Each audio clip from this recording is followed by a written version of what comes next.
এয়া অভিনয় চাবলৈ লৈছো আমি তন্ময় শৰ্মা কিবা কঢ়িয়াই আনিছে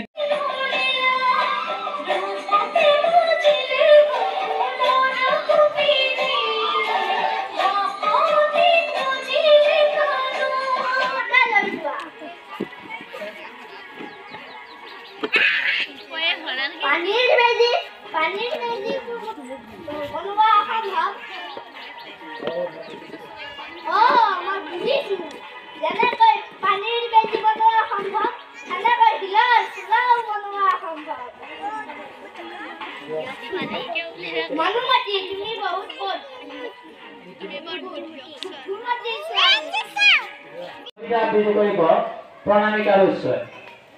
এইবাৰ আমি তামান্না উৎসৱ উৎসৱৰ পিছতে নাটক আমি উপভোগ কৰিম ডেনিছ আলাম ইদাদুল হক আৰু তানিয়া সুলতানৰ জৰিয়তে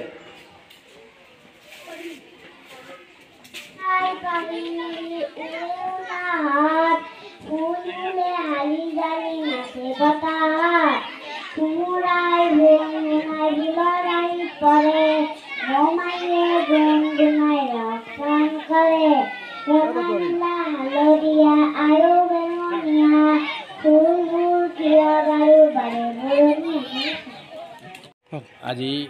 আমাৰ এই বৰতা ১ নং প্ৰাথমিক বিদ্যালয়ত চৰিপুখুৰী মধ্য ইংৰাজী বিদ্যালয় আৰু বৰতা ১ নং প্ৰাথমিক বিদ্যালয় আৰু বৰতা ২ নং প্ৰাথমিক বিদ্যালয় মিলি যি বন্ধু বিদ্যালয়ৰ কাৰ্যসূচী চলি আছে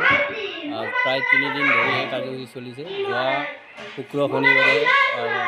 মানে খেল প্ৰতিযোগিতা হৈছিল আৰু আজি তৃতীয় দিনৰ শেষ কাৰ্যসূচীত এইবিলাক নৃত্য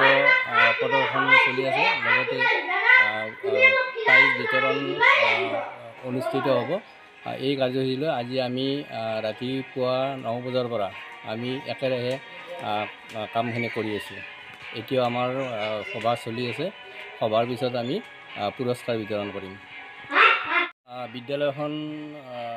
1977 চনতে স্থাপিত হয় মই এই বিদ্যালয়ত প্ৰায় আজি 12 বছৰ হ'ল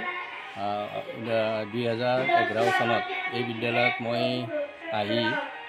জইন কৰিছিলোঁ প্ৰায় 14 চনৰ পৰা মই প্ৰধান শিক্ষকৰ দায়িত্ব লৈ আছোঁ চৰকাৰীভাৱে সুবিধা নিদিয়া নহয় সুবিধাও কিবাকিবি পাইছোঁ তথাপিও যথেষ্ট অসুবিধা আছে যদি যিখিনি পাৰিছোঁ নিজে চেষ্টা কৰি মই সহায়কাৰী মোৰ বাইদেউ 2জনী প্ৰায় 3জনী আছে তেওঁলোকেও যথেষ্ট হৈছে আমাৰ কমিটিৰ বিষয়ববীয়াসকল আৰু অভিভাৱকসকল সকলোৱে মিলি আমি বিদ্যালয়খন য'ত পৰাণতি চেষ্টা কৰি আজি এই পৰ্যায়লৈ আগবঢ়াই নিছোঁ আমি যেতিয়া এই বিদ্যালয়লৈ মই আহিছিলোঁ তেতিয়া ছাত্ৰ ছাত্ৰীৰ সংখ্যা নিচেই কম আছিল এতিয়া প্ৰায় ছাত্ৰ ছাত্ৰীৰ সংখ্যা যথেষ্ট বাঢ়িছে আৰু আমি এই ধাৰাটো অটুট ৰখাৰ কাৰণে আমি সদায় চেষ্টা কৰি আহিছোঁ